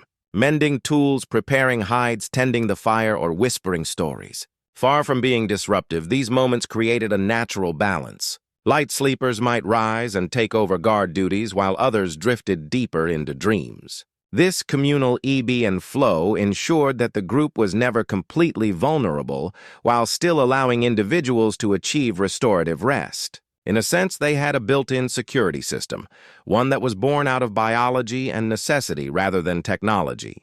There's also the matter of how age influenced sleep patterns. Children likely went to sleep earlier, tucked into the center of the group, while adults stretched evenings longer with conversation or tasks by the fire. Elders whose sleep cycles were lighter and more fragmented may have served as natural guardians of the night. Their wakefulness, instead of being seen as a problem, was a resource. This intergenerational balance meant that someone was often awake or half awake at any given time. What we now call insomnia in old age might once have been an asset integrated into the community's survival strategy. Sleep wasn't just an individual matter. It was distributed across the group, ensuring that safety and rest were both achieved simultaneously. The psychology of dreams in such environments must have been profound. Without the clutter of artificial input, no books, no television, no digital distractions, dreams likely took on a central place in their mental lives. Vivid imagery would stand out more remembered and discussed in the mornings. Some groups may have even interpreted certain dream patterns as guidance, treating them as messages from ancestors or spirits. The fact that caves became canvases for animals and symbols suggests that their nights weren't just restorative, but also deeply imaginative. Sleep wasn't just about surviving. It was about meaning-making. To dream was to engage with forces larger than oneself. To carry those visions into waking life, their nights were woven into their culture as much as their days. Finally, we must acknowledge the sensory completeness of prehistoric sleep. It wasn't just about shutting down. It was about immersion. They slept surrounded by the smells of herbs and smoke, the sounds of breathing and wind, the touch of hides and stone, the faint glow of embers, and the presence of family and animals. Every sense was engaged, calibrated to signal that this was a place of safety. In that environment, the body could release its guard, slipping into stages of rest that modern humans often struggle to reach. What we label today as deep sleep or ARM was for them simply the natural state of things. And in that holistic experience, we find one of the most compelling reasons to believe that cavemen truly did have the best sleep in history. If we look at the archaeological record closely, we begin to see how sleep itself left traces in the earth. Charcoal layers, flattened grass mats, and compacted soil tell us where groups repeatedly lay down. Some caves reveal stacked deposits of bedding material burned and replaced seasonally, almost like an ancient housekeeping cycle. These subtle imprints show that sleep wasn't random. It was patterned, intentional, and repeated with care. Each layer of ash or grass represents not just a night's rest, but generations of people cultivating their environment for comfort. It reminds us that the story of sleep is written not just in our bodies, but in the very landscapes we inhabited. A cave floor is in some ways a prehistoric diary of bedtime routines preserved for tens of thousands of years. The health benefits of such structured sleep cannot be overstated. Today we know that sleep deprivation weakens the immune system, slows reaction time, and impairs memory. For cavemen, those effects could mean disaster, a missed signal of danger, a failed hunt, or vulnerability to illness. That's why their nightly rest was not a luxury, but a necessity woven into survival. Studies of modern hunter-gatherers show that even without artificial schedules, sleep tends to average between 6 and 8 hours, distributed flexibly. Cavemen likely lived within a similar range, but the quality mattered more than the duration. Their sleep was uninterrupted by artificial light, enriched by physical exhaustion, and reinforced by social bonds. The result was a restorative process that gave them sharper minds and stronger bodies, precisely what survival demanded. We should also consider the neurological implications of such rest. Deep sleep and REM phases play vital roles in consolidating memory and enhancing problem-solving skills. For early humans, these functions weren't academic. They were survival tools. Remembering where food sources were located, how to fashion tools, or which plants healed versus poisoned could mean life or death. Good sleep reinforced these lessons, embedding them deeply in memory. Some researchers even argue that the cognitive leaps of early Homo sapiens, the innovations in tool-making, language, and art, were fueled in part by the consistent, high-quality sleep their lifestyles afforded. In other words, we didn't just survive because we were clever. We became clever because we survived the night well rested. The relationship between sleep and emotional regulation also deserves attention. Modern science confirms that lack of sleep heightens irritability, reduces empathy, and increases conflict.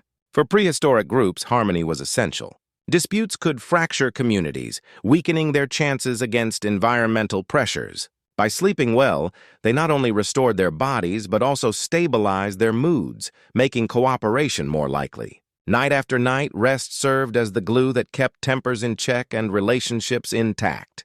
The fire lit conversations before bed, the group huddling together, the shared rhythms of rest. All of these reinforced bonds that were tested daily by the harshness of life. Sleep in this sense was as much a social technology as it was a biological need. The spiritual weight of sleep may have deepened this sense of cohesion. Dreams weren't seen as meaningless, but as meaningful, perhaps even sacred. If a dream carried a warning, the group could adjust their behavior.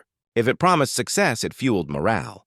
This communal interpretation of dreams gave rest an added layer of importance. What we dismiss as private prehistoric people might have viewed as collective. A dream shared in the morning could shape the group's choices, altering hunts or travel plans. In this way, sleep became part of strategy, not just recovery.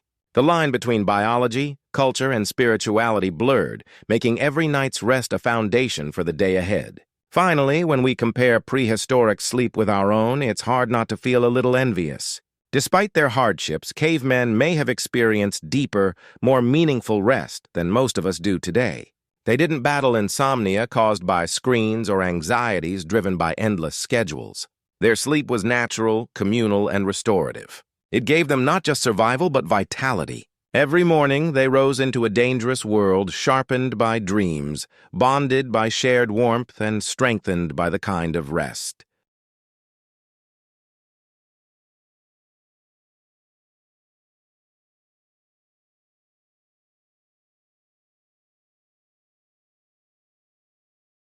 Red warmth and strengthened by the kind of rest that our modern world often denies us. In this, we glimpse not just the past, but a kind of wisdom we've lost. One that suggests that the best sleep in history didn't come with gadgets or luxury beds, but with fire, community, and an intimacy with the natural world. The more we study prehistoric life, the clearer it becomes that sleep wasn't just a passive state, but a force that shaped evolution itself. Think about how vulnerable humans are when unconscious. Soft skin, no claws, no thick fur to protect against the cold. To close one's eyes in a world full of predators required strategies, and those strategies transformed us. Fire, community, bedding, even the early domestication of animals. All of these adaptations were responses to the problem of sleeping safely. But instead of merely surviving the night, humans turned rest into an advantage. Deep, restorative sleep enhanced memory, creativity, and social cohesion, all of which pushed humanity forward. In this way, the act of sleeping wasn't a weakness at all. It was one of our greatest evolutionary strengths, a hidden engine driving progress long before written history began. We can also look at the way prehistoric people used caves as more than just physical shelters. In some sites, cave art has been discovered directly in areas to have been used for sleeping. This suggests that the line between waking creativity and dreaming imagination was blurred. Imagine drifting off with the image of painted bison or handprints above you, shadows from firelight making the figures dance. Those visuals may have seeped into dreams, reinforcing cultural stories and spiritual beliefs. In this sense, the cave was both a bedroom and a canvas, a place where waking and sleeping worlds merged. For people whose lives were brief and dangerous, this blending of dream and reality might have offered meaning and comfort, turning the act of rest into something sacred. Rituals around sleep also likely deepened its significance. Before bedding down, the group may have performed routines that created a sense of closure to the day. Fire maintenance, tool storage, even storytelling could have functioned as a kind of prehistoric bedtime routine. Modern science shows that routines before bed help signal the body to relax and prepare for sleep. Cavemen, without knowing the terminology, were living this truth. The nightly rhythm of arranging bedding, sharing stories, and quieting down wasn't just practical, it was psychological conditioning. It told the body, "You are safe. You are home. It is time to rest." That kind of predictability is a powerful antidote to stress, one that we often lack in our fragmented modern schedules. We should also consider the impact of generational teaching through sleep. Children weren't just passive participants in group rest. They were learning. The act of being tucked into hides, surrounded by warmth and voices, created a template for security that shaped their development. Neuroscience tells us that early childhood experiences with safety and bonding leave lifelong imprints on the brain. For prehistoric children, nightly sleep in the arms of family or nestled at the heart of a group built resilience and attachment. That stability prepared them to face the harsh world beyond the cave each morning. In this way, sleep wasn't only restoring energy, it was programming the next generation for survival.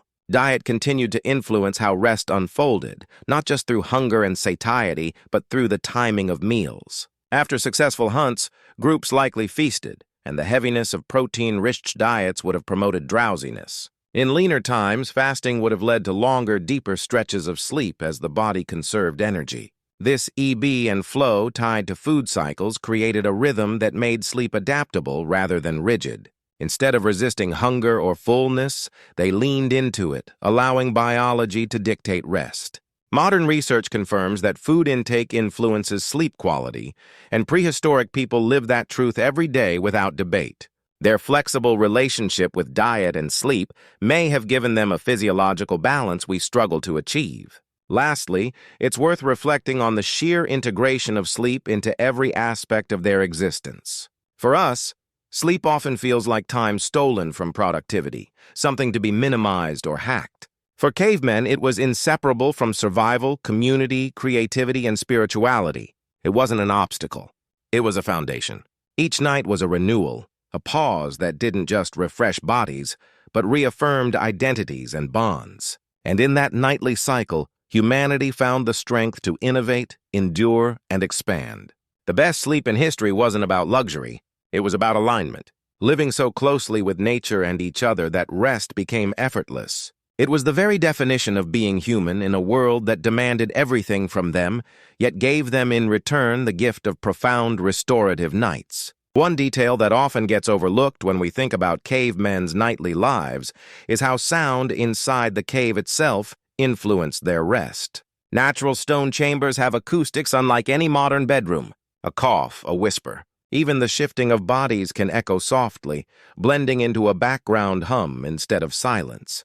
Sleep came with a constant chorus of subtle noises, breathing, the crackle of fire, the shuffle of movement, the drip of water in deeper chambers. Modern researchers have found that a consistent background of low-frequency noise can actually improve sleep, functioning much like white noise machines today. Cavemen didn't buy devices to drown out disturbances. Their caves naturally generated the kind of soundscapes that soothed and masked. It's possible that these echoes and murmurs became comforting, telling the brain that the group was safe, present, and alive. The role of cave design also can't be underestimated. Archaeologists have noted that many occupied caves had wide mouths, but extended into deeper recesses. This layout allowed smoke to vent while still protecting sleepers from wind and predators. Some groups even positioned themselves strategically near walls or corners, where they could feel enclosed and less exposed. These choices weren't accidental. They reveal a deep understanding of how to make a cave into more than a shelter. It was a living space crafted for safety and rest. And just as we choose bedrooms with quiet or privacy, they chose sleeping spots that maximize security and minimize disruption. The result was an environment fine-tuned for survival, but also optimized for comfort. Long before interior design was a concept, seasonal migration added another layer to their sleeping experience.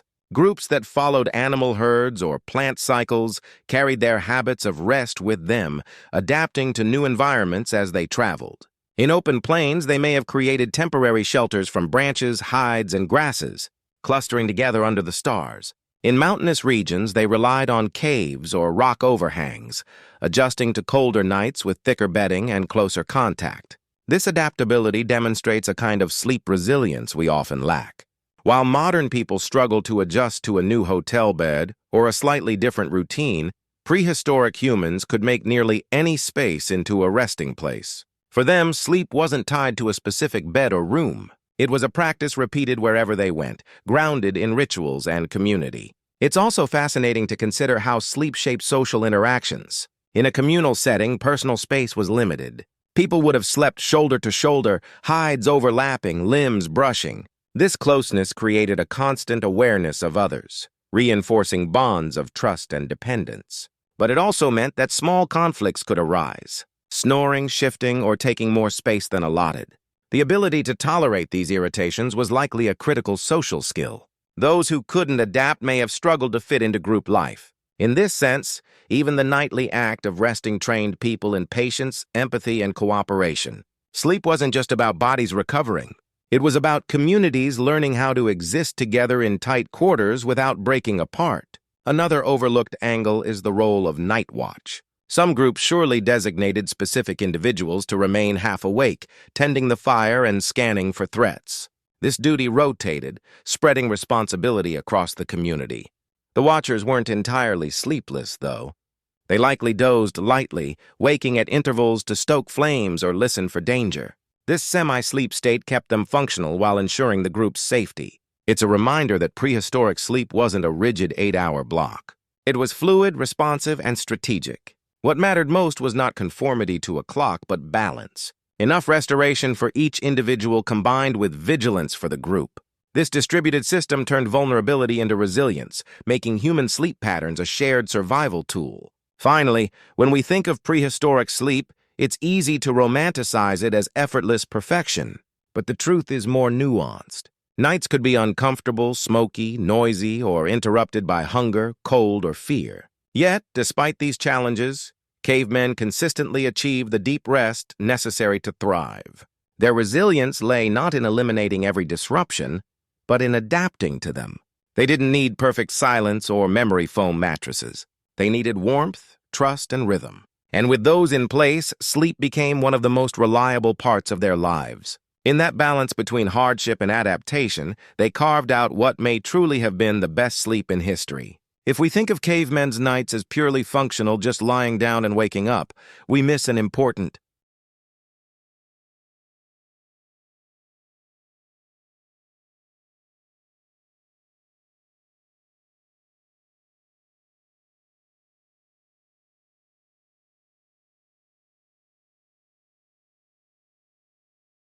layer: the symbolic and emotional weight of rest. To prehistoric people, sleep wasn't just unconsciousness. It was often described later in myths as a journey, a crossing into another realm. Though we can't know exactly what Paleolithic people believed, evidence from later tribal societies suggests that dreams were taken seriously, perhaps even as guidance from ancestors or spirits. In this way, every night carried a sense of ritual significance. To fall asleep was to step into a liminal world, one where visions could teach, warn, or inspire. Waking up wasn't just relief at having survived the dark. It was returning from a journey, carrying with you knowledge that might shape the day's choices. Imagine the weight of that. Each night, the boundary between survival and spirituality blurred. The communal discussion of dreams in the morning likely reinforced this cultural role. Around the fire at dawn, people may have shared their visions from the night, interpreting them as omens or lessons. If one person dreamt of plentiful prey, it might inspire the group to hunt with optimism. If another dreamt of danger, perhaps they moved more cautiously that day. These exchanges gave dreams a social function, tying personal experience to collective decision.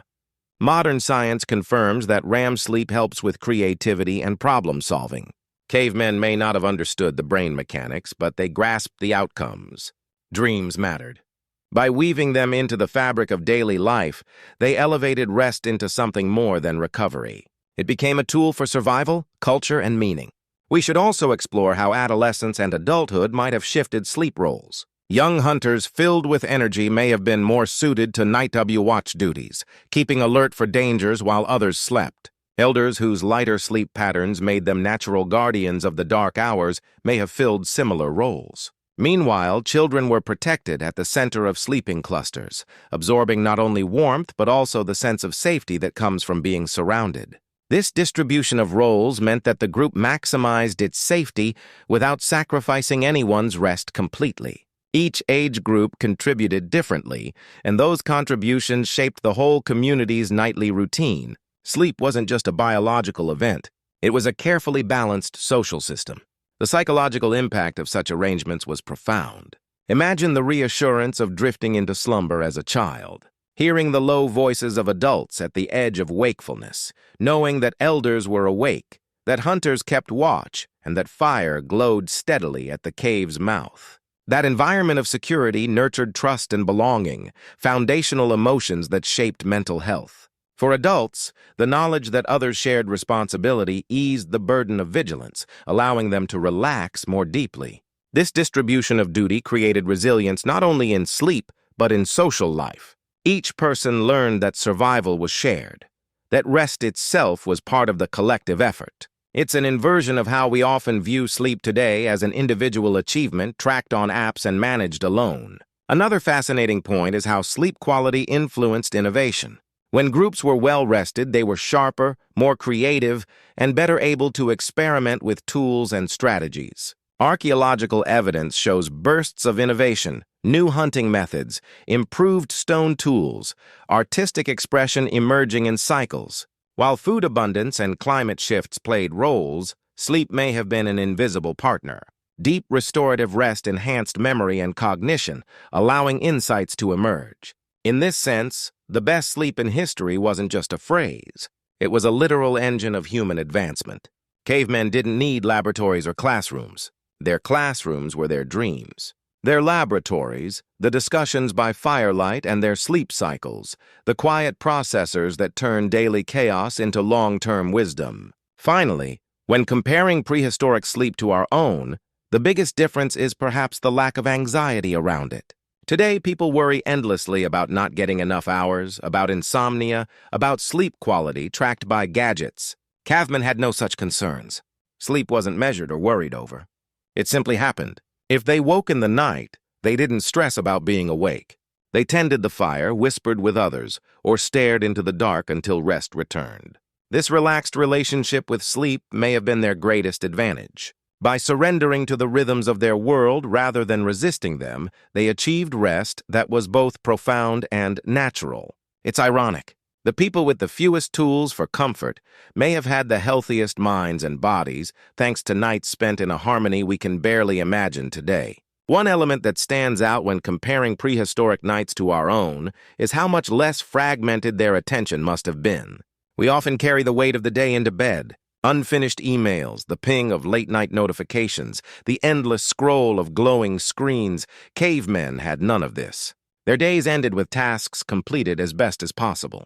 And what wasn't done was carried into the next sunrise without guilt. That absence of cognitive clutter meant they entered sleep with clearer minds. The rituals of tending fire, arranging bedding, or exchanging quiet stories created closure. Sleep didn't feel like something to fight for. It arrived naturally, like the turning of the earth.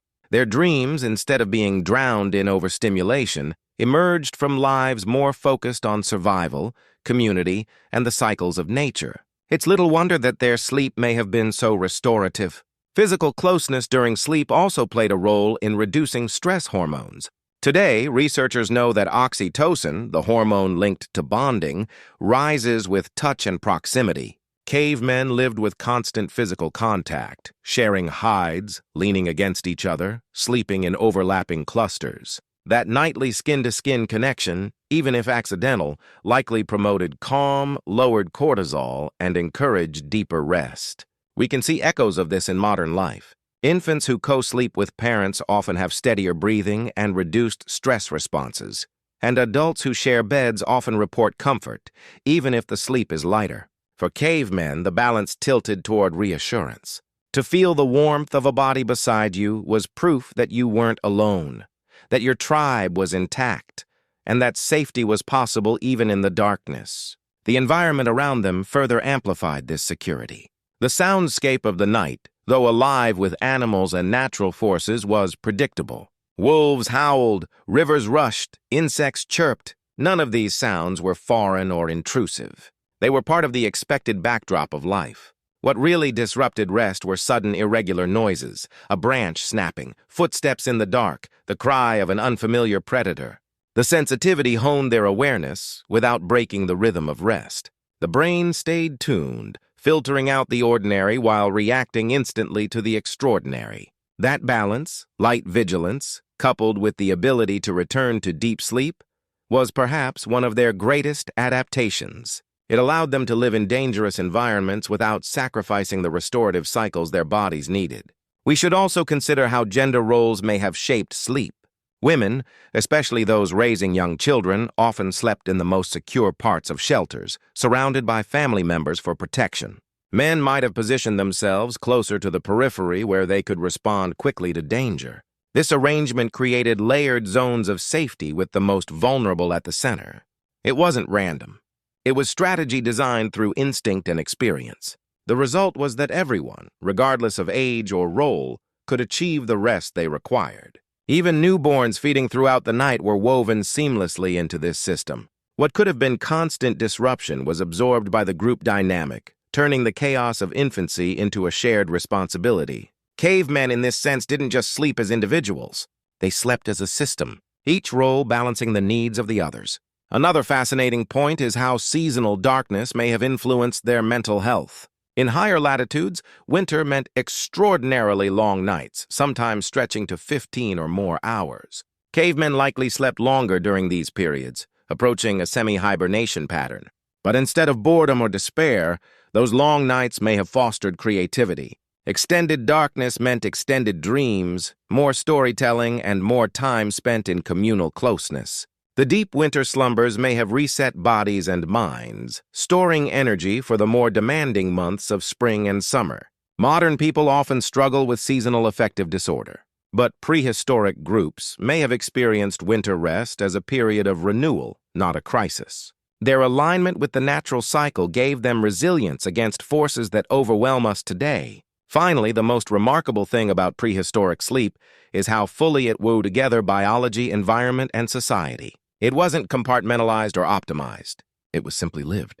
Darkness, fire, animals, community, and dreams all folded into one another, creating nights that were restorative in every sense. Every morning was a return, not just from unconsciousness, but from a shared ritual, a cultural and biological necessity that shaped who they were. Cavemen may not have had words for REM cycles or circadian rhythms, but they had something better: balance. And in that balance, we see why their rest remains unmatched. A nightly masterpiece that fueled survival, creativity, and the long march of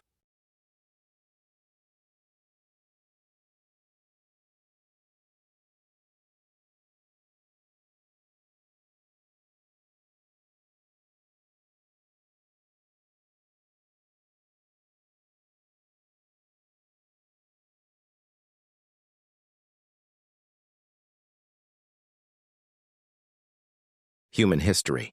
One of the most intriguing aspects of prehistoric sleep is how it may have shaped human time perception itself. For people without clocks, hours were measured by natural cues: the angle of moonlight, the fading of embers, the shift in animal calls through the night.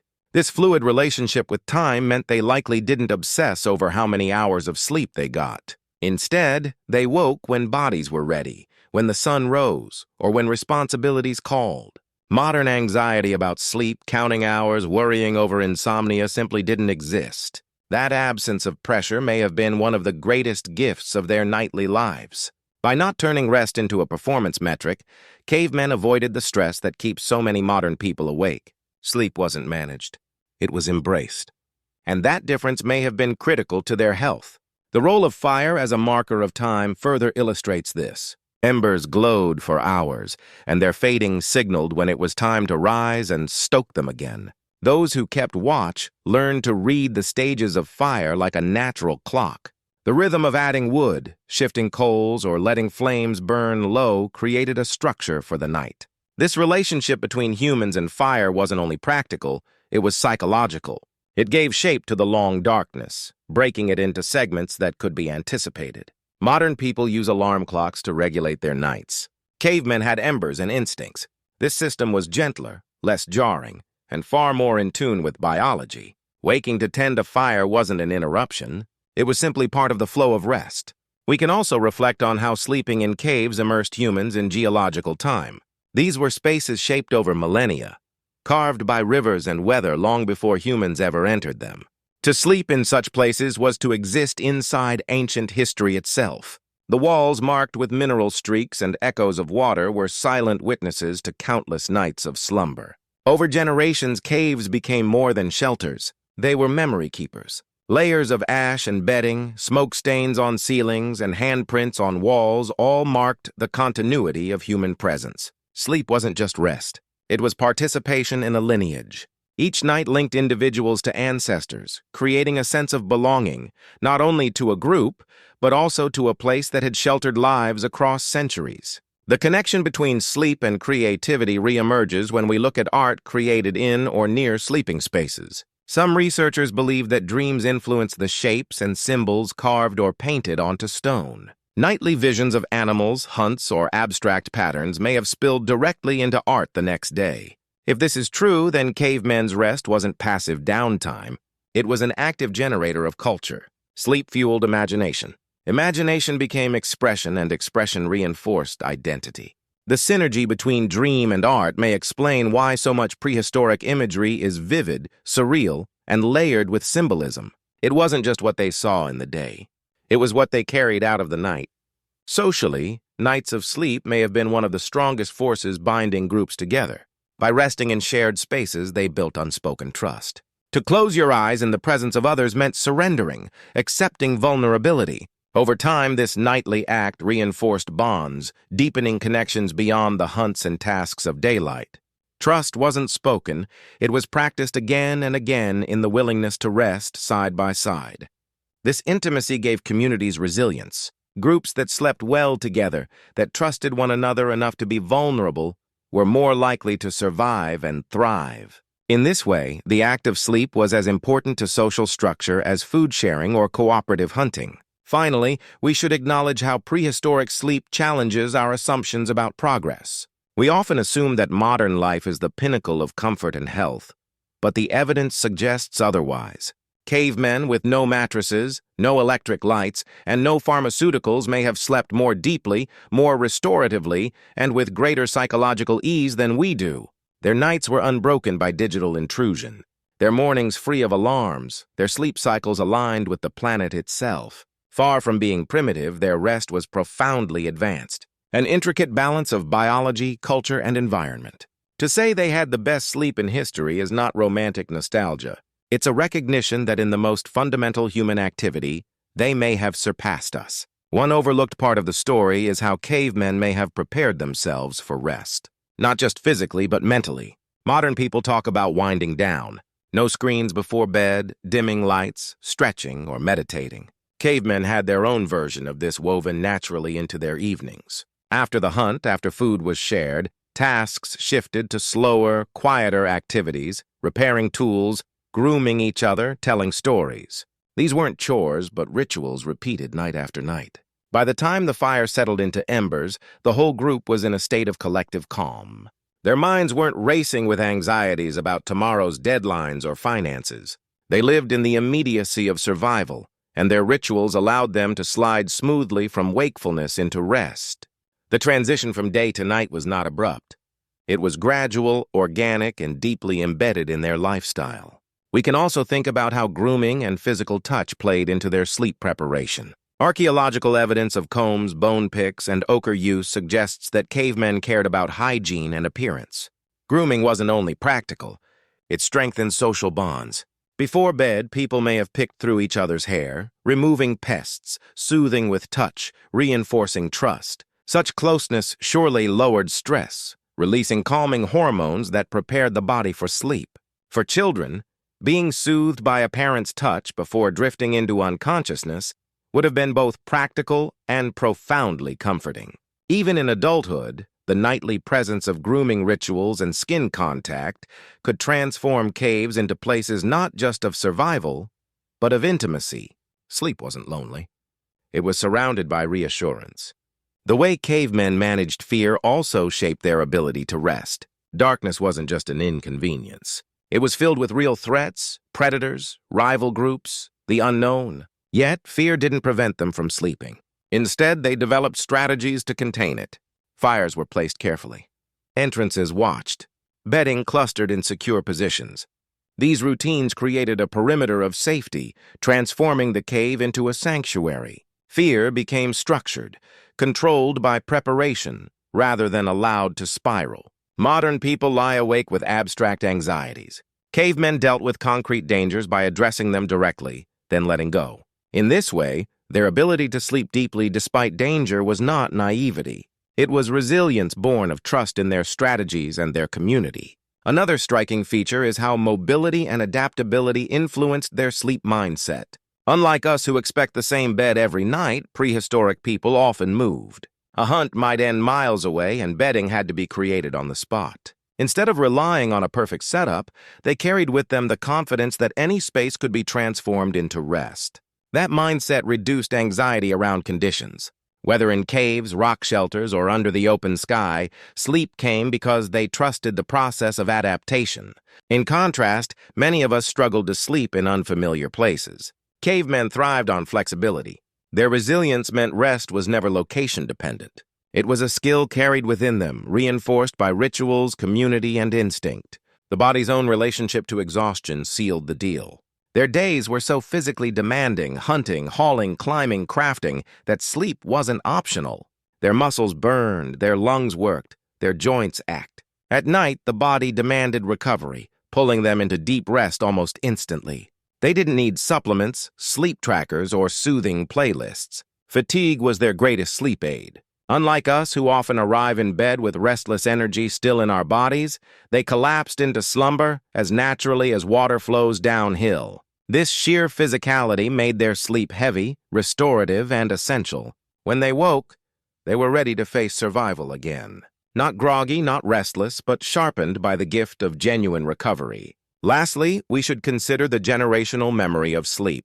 Children grew up not only experiencing secure rest, but also watching how adults prepared for it. They learned that fire was tended, that bedding was arranged, that stories were shared. These patterns became culture, passed from one generation to the next until they were second nature. In this way, sleep wasn't just biology.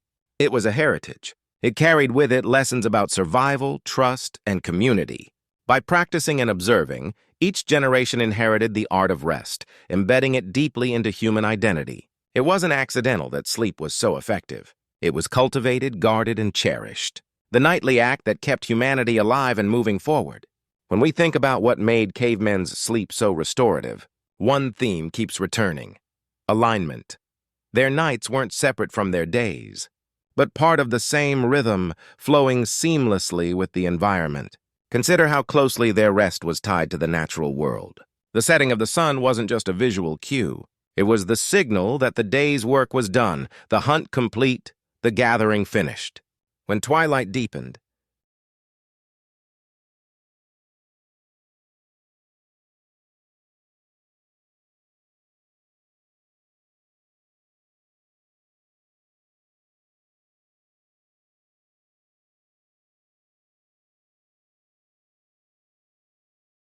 the body knew instinctively that it was time to surrender, that sleep cycles were stable, predictable, and biologically sound. Unlike us, they didn't live at odds with their own biology, forcing wakefulness late into the night or jolting awake long before the body was ready.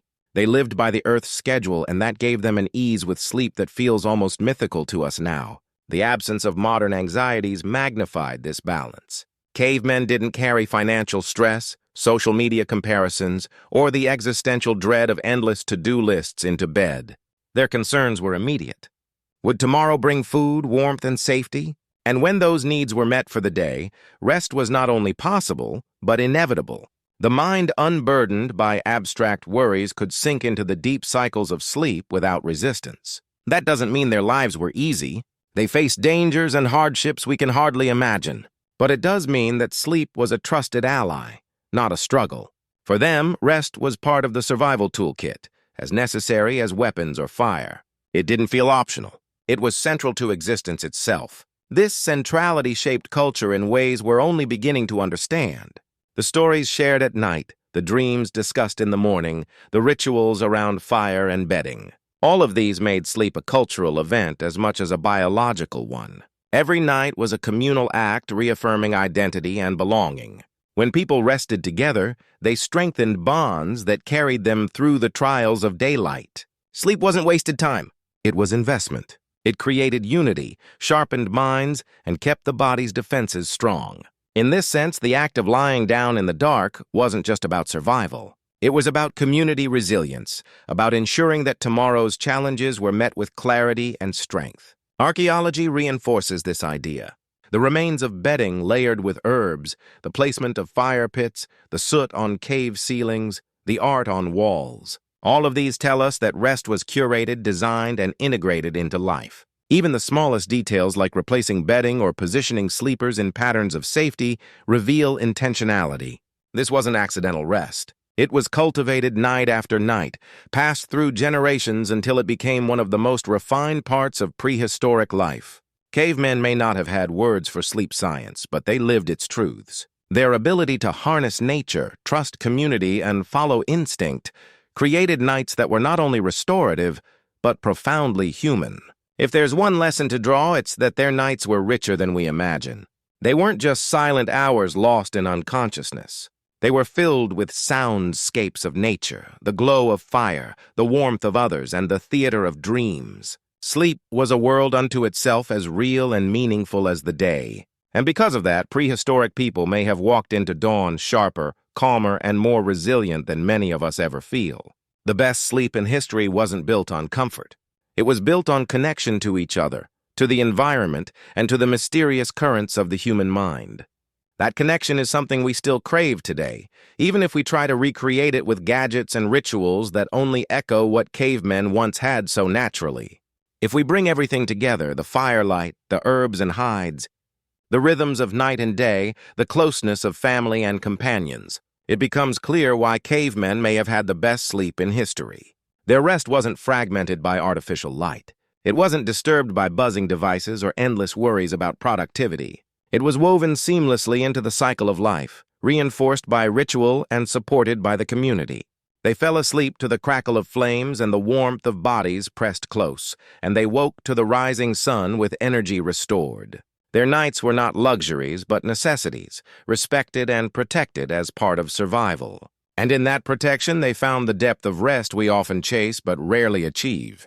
Dreams added richness to this nightly world. Vivid, unfiltered by overstimulation, they became stories, lessons, and warnings. In dreams, animals leapt across cave walls. Ancestors spoke, dangers rehearsed themselves, and mysteries unfolded.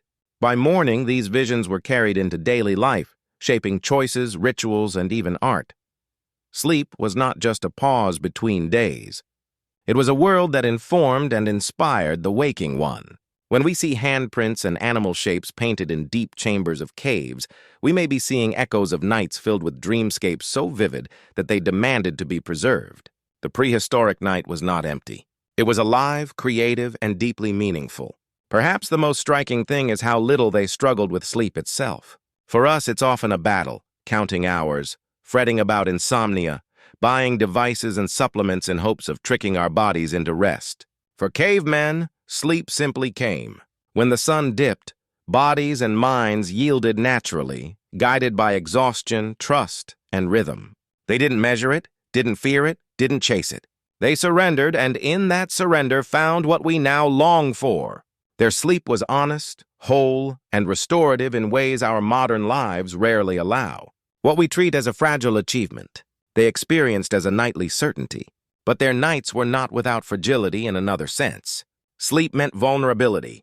Every time they lay down, they trusted their companions, their fire, and their environment to keep them alive. That trust bound groups together in ways we can barely imagine. Sleep was a collective act of faith, renewed night after night. It taught patience, responsibility, and intimacy. It was where bonds were forged and where humanity learned to live not as individuals, but as communities. Each morning they rose not only refreshed, but also reassured that they were part of something larger than themselves. In that sense, sleep was not only biological, it was social, emotional, and profoundly human. And so when we say cavemen had the best sleep in history, it isn't nostalgia, it's recognition. They lived in harmony with cycles of nature. They trusted in one another, and they respected the nightly ritual of rest as central to life itself. Their nights were darker, their bedding rougher, and their shelters simple, but their rest was complete. In every breath of firelit slumber, in every dream carried into dawn, they found the strength to survive and the clarity to shape the future of humanity. Sleep was their secret weapon, the quiet force behind survival and progress. And maybe, just maybe, it's a lesson we can still take with us today. That the best rest doesn't come from more, but from less. From trust, from rhythm, and from connection. Thank you for joining me on this journey through the prehistoric night. If you've made it this far, I hope you're either deeply relaxed or fast asleep already, drifting into a rhythm that echoes the oldest human tradition of all. If you're still awake, I'd love to hear from you where you're listening from, what time it is for you, and whether this exploration has carried you toward rest. Don't forget to subscribe if you'd like to return for more stories like this. Stories that stretch across time and remind us of the hidden wisdom of our ancestors. Until next time, may your nights be deep, your dreams vivid, and your rest as restorative as the cavemen once knew it to.